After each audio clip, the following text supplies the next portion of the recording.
я ехал в город, и у меня с машины получилось неполадки по ходовой части.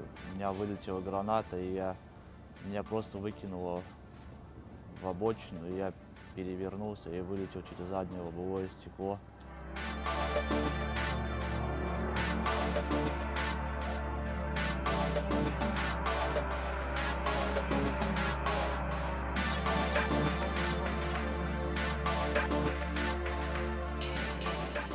Они прогнозировали, что у меня шансов вообще нету даже сидеть. И сказали надеяться на Бога.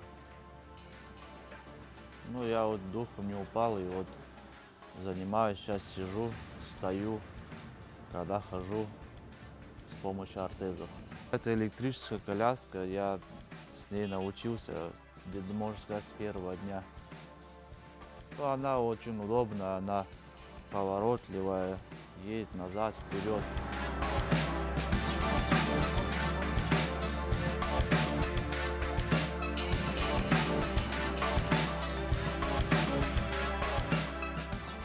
Я сейчас сам себя обслуживаю, полностью все сам делаю. Как говорят, что шанс есть у меня стать 100%, так, ходить, если я не остановлюсь. Каждый день у меня индивидуальные занятия.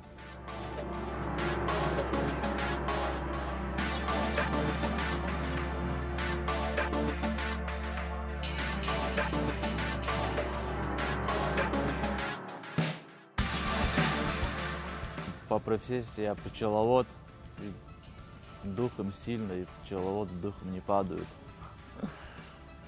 И вот так вот добился, ну еще и буду добиваться результатов. Я хочу сейчас обратиться к людям, то что я уже вот как год спустя не работаю, чтобы мне помогли с средствами на дальнейшую реабилитацию, чтобы стать на ноги. Слава вам большое.